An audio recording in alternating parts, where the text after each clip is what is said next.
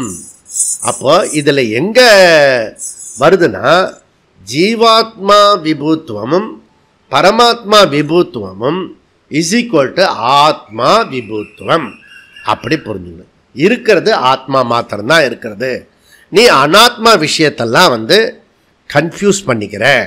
அப்போது இதில் நம்ம புத்தி சம்பந்த சம்யோகம் இருக்கு இல்லையா, இந்த புத்தி சம்யோகத்தை என்ன பண்ணணும்?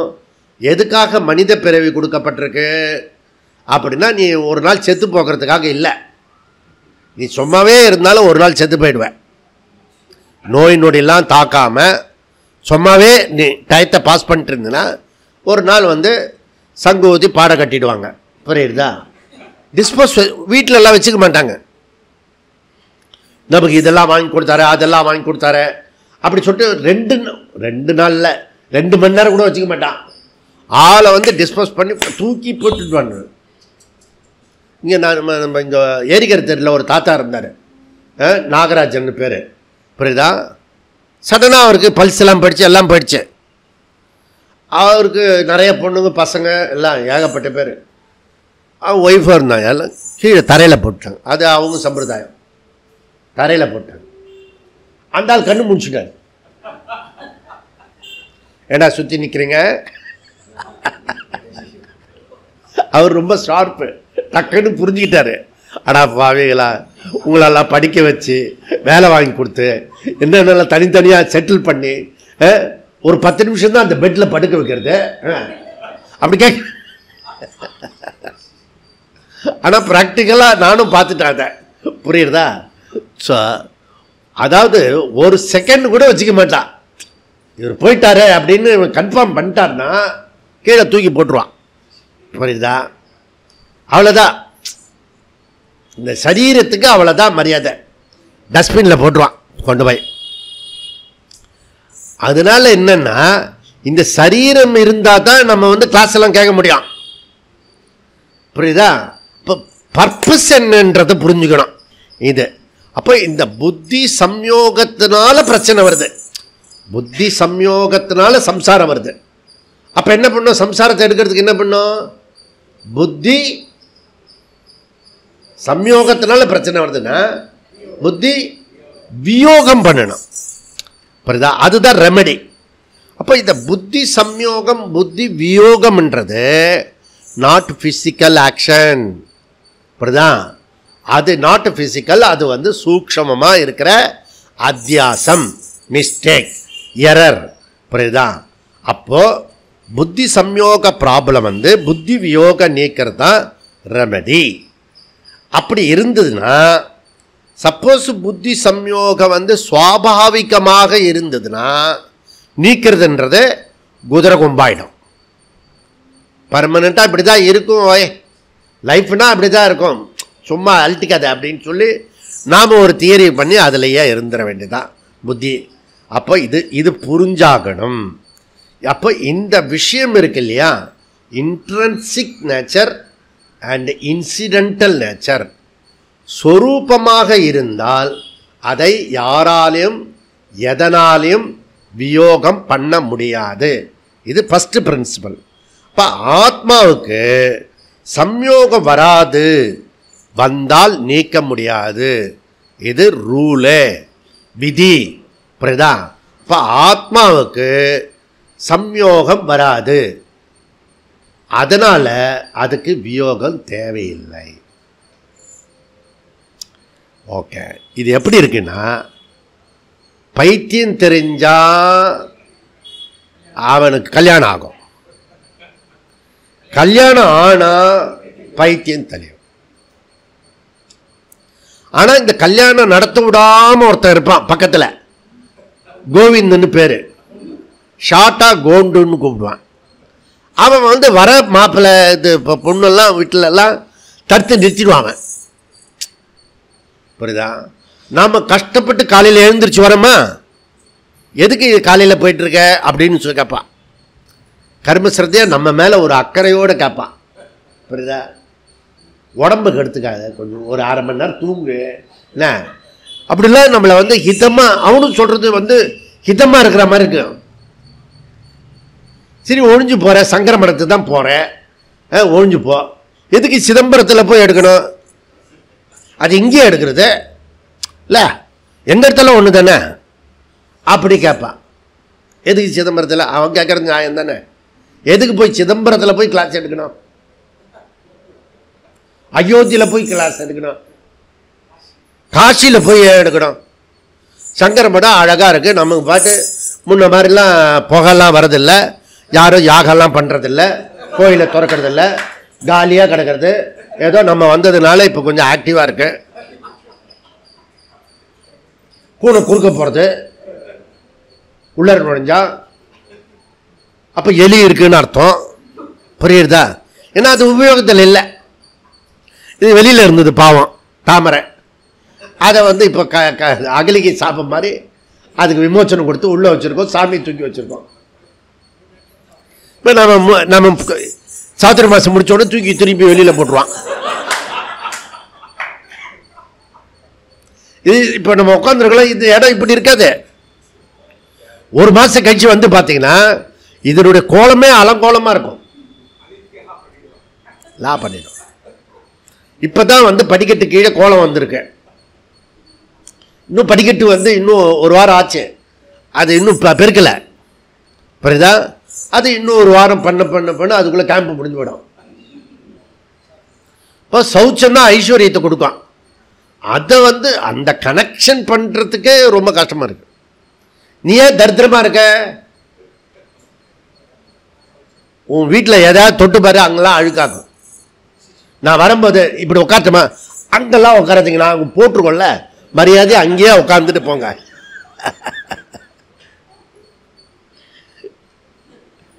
நான் வேற அந்த பூஜை ரூமுக்கு போவேன் நேராக, அப்புறம் பாத்ரூம் போவேன். இது ஏதோ சம்பிரதாயமாக இவர் வச்சிருக்காரு அப்படின்னு. இது 2 இடத்த போய் பார்த்துட்டாலே தெரிஞ்சிடும் இவன் சுத்தமாக இருக்கானா இல்லையான்றது. புரியுறதா? பா, ஒன்று வந்து பூஜைக்குரிய விஷயமாச்சா, இன்னொன்று வந்து ரெஸ்ட் ரூம் ஆச்சா. ரெண்டுமே கன்றாவே ஒரே மாதிரி அத்வைதியாக இருப்பான். அதில் மாத்திரம் அத்வைதியாக இருப்பான். அங்கேயும் அழுக்கு இருக்கும், இங்கேயும் அழுக்கு இருக்கும்.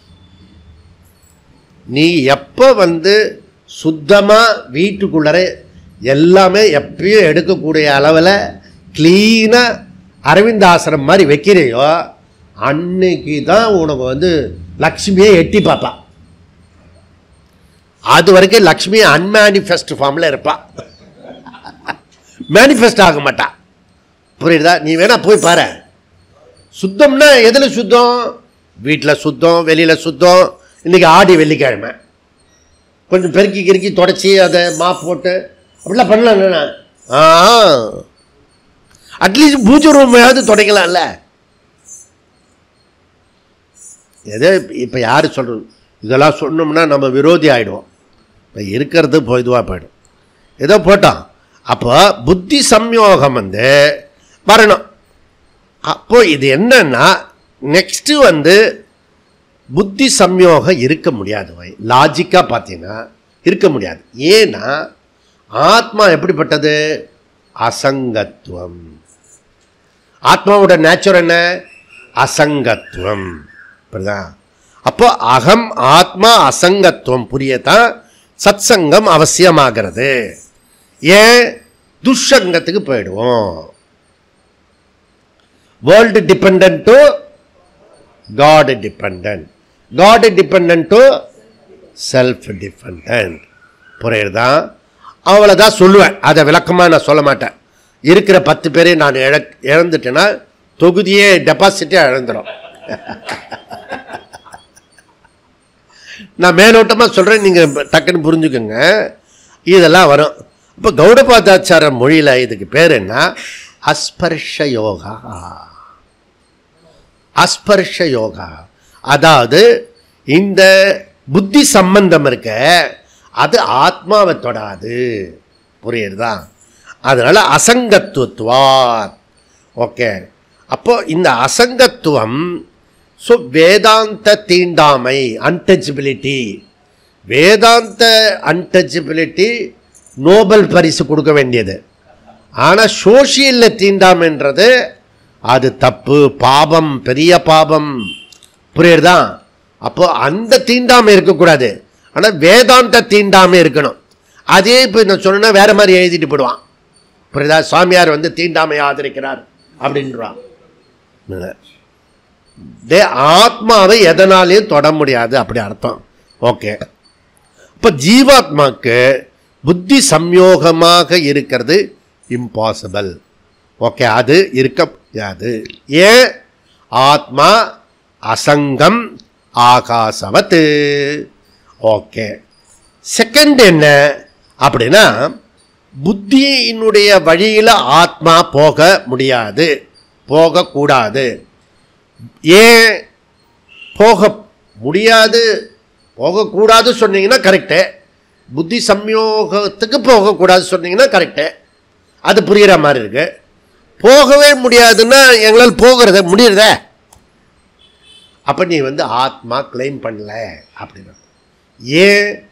ஆத்மா சர்வகதா விபுத்துவம்.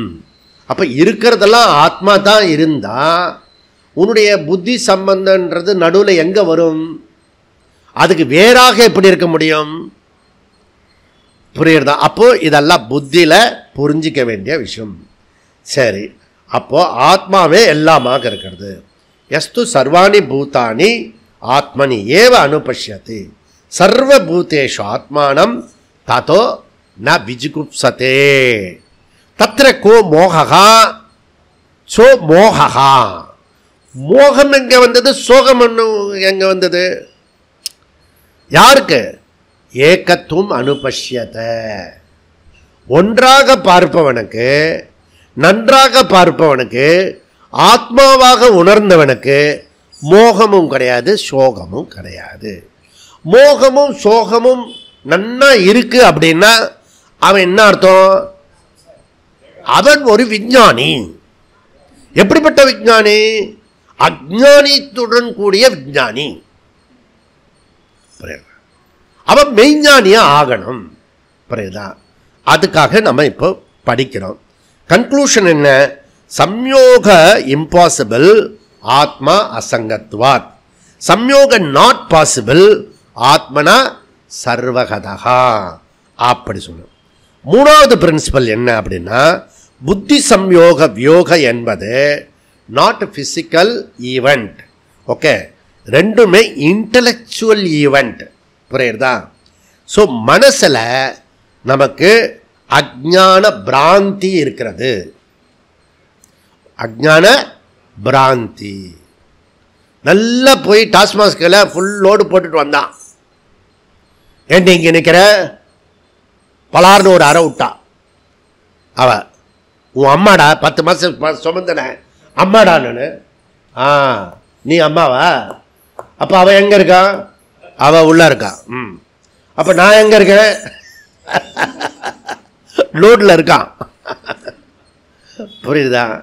இது பிராந்தின்னு பேர். இதுக்கு பேர் ஒன்றுமே தெரியாது. அது போல இவன் அஜ்ஞான பிராந்தியில் மாட்டின்னு இருக்கான். ஓகே ஓகே, இது வந்து கல்லுக்கடை வச்சு கருணாநிதி மாதிரி இல்லை. கரப்ஷனுடைய ஃபாதர் ஆஃப் கரப்ஷன் கருணாநிதி. புரியுறதா? ஸோ இதெல்லாம் இருக்கான். நிறைய பட்டம் கொடுக்கலாம் அவருக்கு, அந்த ஆளுக்கு. புரியுறதா?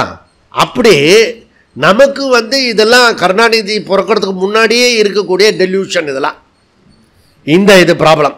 ஓகே, அப்போ இன்டலெக்சுவல் தாதாத்மியம் எதனால் வருது? இக்னரண்ட்னால வருது. இக்னரண்ட் எதனால் போக முடியும்? ஞானத்தினால மாத்திரமே போக முடியும். அப்போ அசங்கோகம் அசங்கோகம் அசங்கோகம் புனப்புனஹா. ஆத்ம விசாரம் செய். சாதன சதுஷ்டயத்தோட ஆத்ம விசாரம் செய்.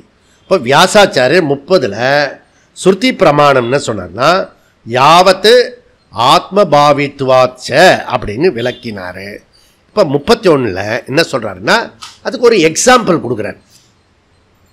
பும்சத்துவ ஆதிவத்து அப்படின்னா இந்த ஒரு சின்ன பையன் வந்து ஜென்ரேட் பண்ணும், வம்ச வாரிசு பண்ணணும், உற்பத்தி பண்ணும். ஒரு குட்டி பையன் வந்திருக்கான். இப்போ அவனுக்கு வம்ச வாரிசு பண்ணுறதுக்கான முடியாது. ஏன்? பொட்டன்ஷியல் ஃபார்மில் இருக்குது. அப்போ பருவம் வந்த பிறகு தான் அந்த பொண்ணோ பையனோ அது வம்ச வாரிசத்தை உண்டாக்க முடியும். அது வரைக்கும் என்ன இல்லாத மாதிரி இருக்கும். அது அந்த வயசு வர வரைக்கும் வெயிட் பண்ணு. அதுபோல் உன்னுடைய விஷயம் எல்லாமே ஆதி வேற சொல்கிறாரு. இந்த பிறக்கிற குழந்தைக்கே மீசை இருக்குது, புரியுறதா?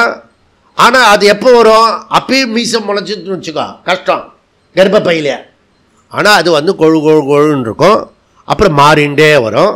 அப்புறம் ஒரு வயசான பிறகு மீசெல்லாம் முளைக்கும். ஓகே, இதெல்லாம் இருக்கும். பும்ச ஆதிவத் அப்படி எக்ஸாம்பிள் சொல்கிறாரு. ஓகே, அப்போ சாந்தோக்கியம் என்ன சொல்கிறதுன்னா, சதா சௌமிய ததா சம்பன்னோ பவதி ஸ்வம் அபீதா பவதி ஸ்வாப்யாத். அதாவது தூக்கத்தில் ஒருத்தனுக்கு இந்த சம்பந்தம் இருக்குல்ல, புத்தி சம்பந்தம் தூக்கத்தில் கிடையாது. அப்போ இந்திரியங்கள் இருக்கிறதா, புத்தி சம்பந்தம் இருக்கிறதா, எல்லாமே டார்மெண்ட்டில் இருக்கு, ஒடுங்கி விடுறது, புரியுறதா? அதனால் நீ ஏன் இப்போ பர்மனெண்ட்டாக இது சம்பந்தம் சொல்கிற? தூக்கத்திலேயே இல்லை. உபனிஷத்து என்ன சொல்கிறதுன்னா, நீ தூங்க போகிறதுக்கு முன்னாடி எப்படி இருந்தியோ, தூங்கி எழுந்த பிறகு அதே ஆள் தான் வரும். சப்போஸ் புலி தூங்குறதுன்னு வச்சுக்கோ, புலி எழுந்த பிறகு எப்படி இருக்கும்? புலியத்தான் எழுந்துக்கோ. கொசு தூங்க போச்சுன்னு வச்சுக்கோ, தூங்குறது இல்லைன்னு நினைக்கிறேன். உங்களுக்கும் அதுதான் அனுபவம். அட்லீஸ்ட் இப்படி வேணா சொல்லலாம், நாம தூங்கும் போது அது தூங்காது, அப்படி வேணா நம்ம லாஜிக் வச்சுக்கலாம். அப்படிதான் எதுவோ புலியோ சிங்கமோ கரடியோ அது தூங்கும் போது எழுந்துக்கும் போது எப்படி இருக்கும்? அதே விஷயத்தில் தான் இந்த சம்சாரி ஜீவாவும் எழுந்த பிறகு வந்துடுறது, புத்தி சம்பந்தம் வந்துடுது. அங்கே புத்தி சம்பந்த வியோகம் நடந்த மாதிரி இருக்கிறது. ஆனால் எழுந்த பிறகு என்ன ஆகிடுறது? புத்தி சம்பந்தம் வந்துடுது. அது மாத்திரம் இல்லை, இதே மாதிரி தான் அடுத்த ஜென்மத்திலையும் தொடர்கிறது. அப்படி உபனிஷத் சொல்கிறது. அடுத்த ஜென்மம் மாத்திரம் இல்லை, நியூ சிருஷ்டி இருக்க, புது சிருஷ்டி. பிரளயத்துக்கு பிறகு கூட இதே சேம் மைண்டு தான் கண்டினியூ ஆகிறது. நல்லா புரிஞ்சுக்கோங்க. அப்போ வேற யாரோதோ வராது. தத்ர தம் புத்தி சம்யோகம் லபதே பௌர்வதே கிகம் யததே சததோ பூயஹ சம்சித்தௌ குருநந்தன. இப்போ குருநந்தனா யார் வந்துட்ட? பகவத்கீதா ராகமே சொல்லிட்டு வந்துடும். புரியுதா? அப்போ அர்ஜுனா, இந்த புத்தி சம்யோகம் தொடர்கிறது பகவான் ஸ்ரீகிருஷ்ணர் சொல்றாரு. புரியுதா? அதனால இது நீ புரிஞ்சிக்க வேண்டிய ஒரு விஷயம். புரியுதா? புனர்ஜென்ம மாத்திரம் இல்லை, நமக்கு புனர் சிருஷ்டி கூட இருக்கிறது. அப்போ 31 பும்சத்துவ ஆதிவத்து அஸ்ய சதகா அபிவியக்தி யோகா.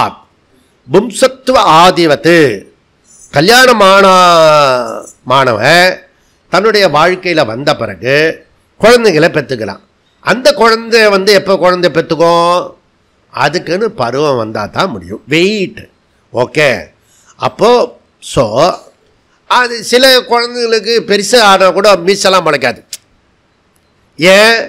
அந்த ஜீன்ஸ் இருக்கு இல்லையா, அதுக்குள்ளற என்ன இருக்கோ பொட்டன்ஷியல் ஃபார்மில் அதுதான் பின்னாடி வரும்.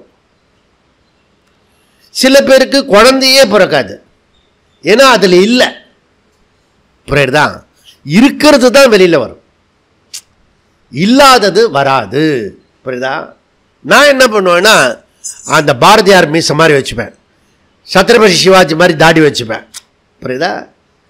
கூந்தல் உள்ள சீமாட்டி கொண்டே எப்படி வேணால் போட்டுக்கலாம். ஓகே, கூந்தலே இல்லைன்னு வச்சுக்க, என்னத்தை பண்ண முடியும்?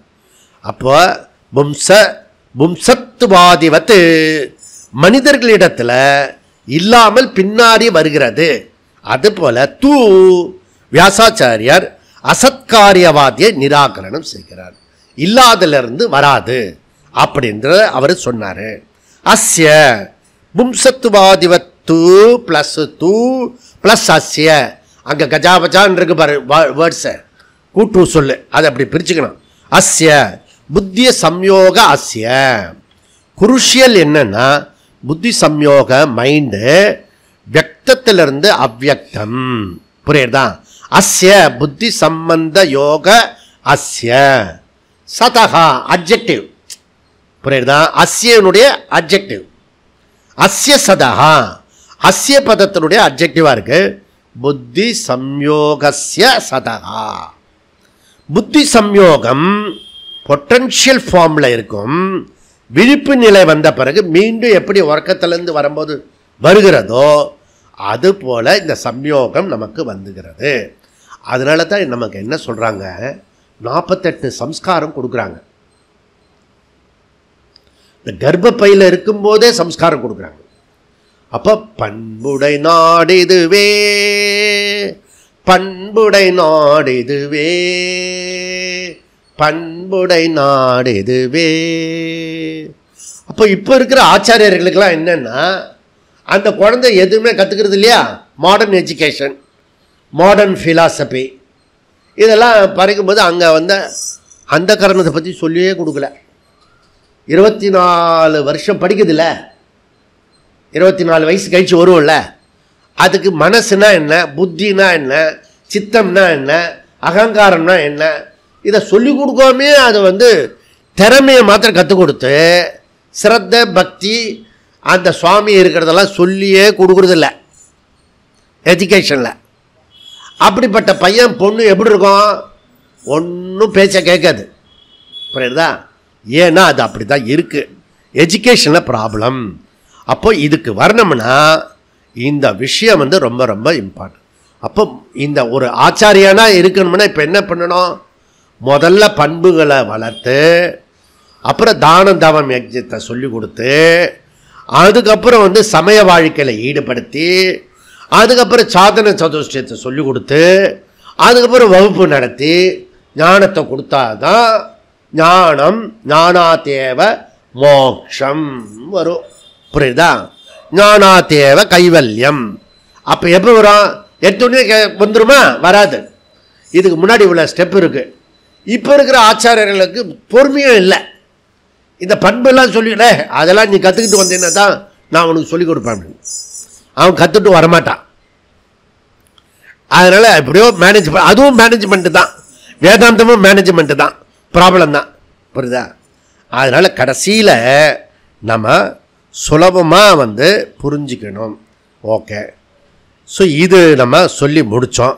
இதிலேருந்து 32வது இது நாம் இங்கே முடிச்சுடலான்னு பார்த்தோம். இப்போ உங்களுக்கு நேற்றுக்கே ப்ராமிஸ் பண்ணபடி இன்றைக்கி சீக்கிரம் முடிக்கணும்னு சொன்னதுனால அந்த 32வது சூத்திரத்தை நாம் சிதம்பரத்தில் முடிச்சுக்கலாம். அதில் அது ஒரு 10 நிமிஷம் தான் ஆகும். ஆனால் இப்போது அது 10 நிமிஷம் தான் இருக்குது. அதனால் நம்ம அதை முன்னாடியே முடிச்சிடலாம்.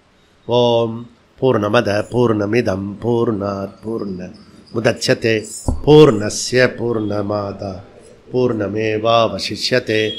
ஓம் சாந்தி சாந்தி சாந்தி. ஹரி ஓம். ஸ்ரீ குருப்யோ நமः. ஹரி ஓம்.